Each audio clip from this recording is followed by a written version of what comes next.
Madam President, it has been an agonizing 16 months.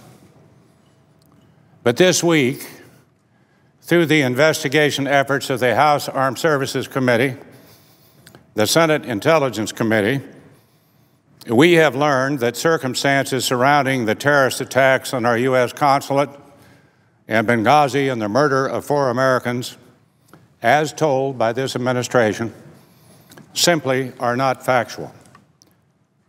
A year of news reporting and these congressional findings confirm an egregious disconnect between what the administration has alleged and the facts of what have happened.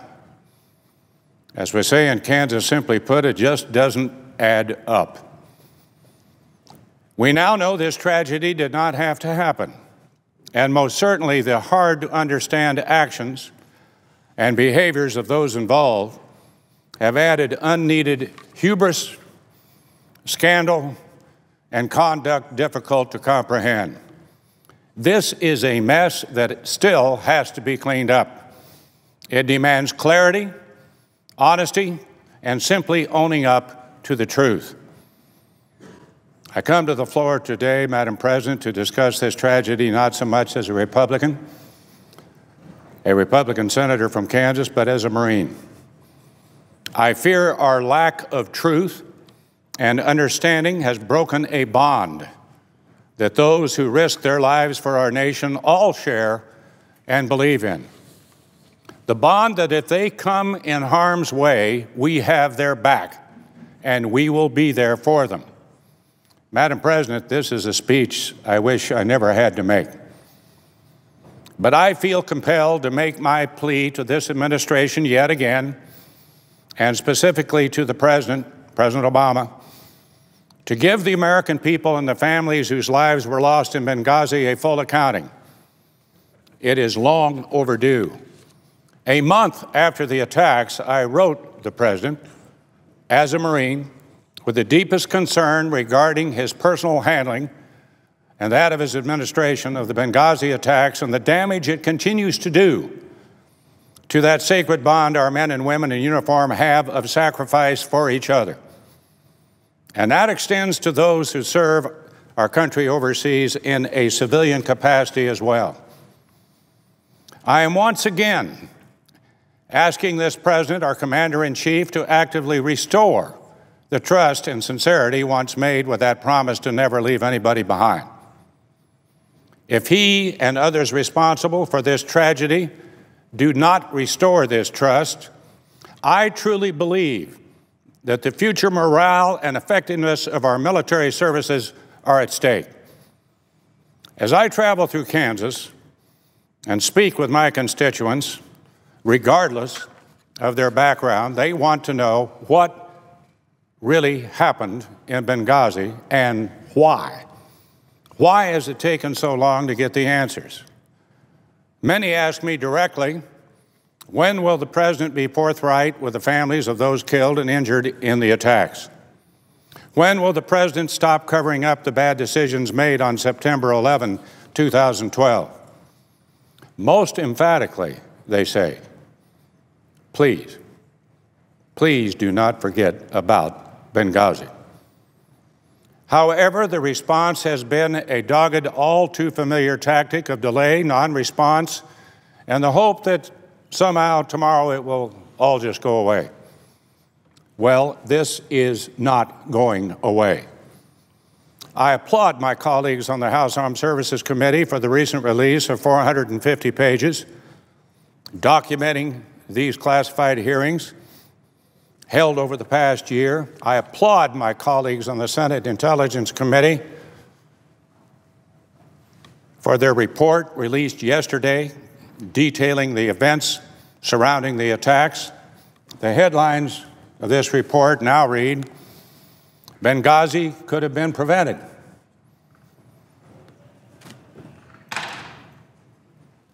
While the results of these investigations have brought more truth to light, they have also brought more questions to mind. As a Marine, I know there is no mission that our Marines cannot accomplish or complete.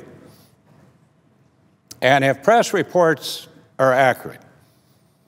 I do not understand why our Marines' Rapid Response Unit was delayed by an hour, required to change out of their uniforms into plain civilian clothing, and then ultimately simply turned away.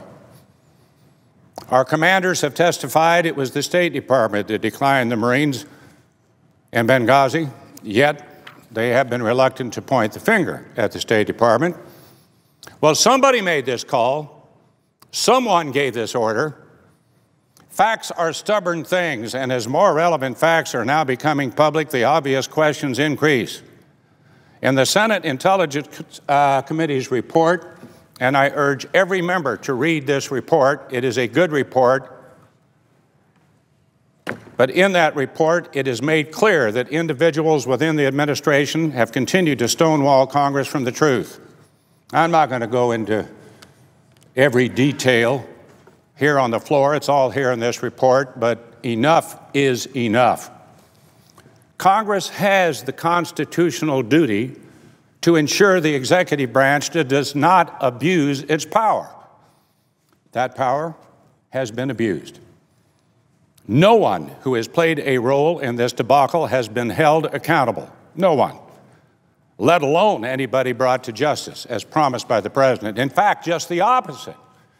We have released individuals who have returned to start working on the next terrorist attack. Likewise, this report makes it clear U.S. personnel raised alarms for months before the attacks. Requests for additional security were made by the previous ambassador as early as February 2012. Yet the State Department's Assistant Secretary for International Programs, Charlene Lamb, rejected the request because Libya was, quote, a political game, according to the report. And the administration did not want to look bad, according to the Senate Intelligence Committee's report. The absurdity and egregious behavior of putting politics before security is overwhelming. Lives were at stake. And it has been confirmed that our top military leaders, General Ham, General Dempsey, Secretary Panetta, knew immediately this was a terrorist attack and not a protest. And so did the President. We knew that AQIM, AQAP, the Mohammed Jamal Network, Ansar al-Sharia, founded by Sufyan Ben-Kumi, a former detainee released by this administration, were all involved. This just raises more questions. Why were there no contingency plans in place? We had actionable intelligence. The British left. The Red Cross left. There certainly were no flags flying in Benghazi by any Western nation, and the consulate had already been attacked. Why didn't we deploy immediately with the assumption that there would be follow-on attacks? Why were those who paid the ultimate sacrifice left to their own devices that day on September 11 that anyone can anticipate would bring trouble? Our generals have testified that the United States was not even looking at Libya, but rather Tunisia, Egypt, and the Sudan. Less than 1 year after Gaddafi, and no one was concerned about safety in Libya? Does anyone believe this assessment? Given the turmoil and danger, did the State Department really believe that we could, quote, normalize Libya, that the country was stable? This has been an incredible example of condescending arrogance and elitism, putting politics and personal agenda ahead of protecting the lives of Americans. The insult is that 16 months later, we still can't get the truth. We now know without a shadow of doubt that there was actionable intelligence. We know that no action was taken. And I personally, as an individual senator, and yes, as a Marine, am fed up with the lack of accountability this administration has taken in response. I'm fed up with the stonewalling by several of those in the State Department who have ignored a request from the intelligence community for testimony. The committee rules say in the Intelligence Committee that you can issue subpoenas. I know that that is up to the chairperson and the ranking member and the members of the committee. When then Secretary Clinton came before Congress to testify, she replied, "What difference does it make?" The difference, our ambassador and 3 other patriots did not have to die. The families of Ambassador Stevens, Sean Smith, Tyrone Woods, and Glenn Doherty deserve better from this country. They deserve more from this president. And with that in mind, I think I just want to make a simple and very respectful request of the president. I simply ask that he take the opportunity during his State of the Union speech on Tuesday, January 28, to give those families and all Americans the whole story. Mr. President, I simply ask that you be forthright with the American people. Help us get beyond this tragedy.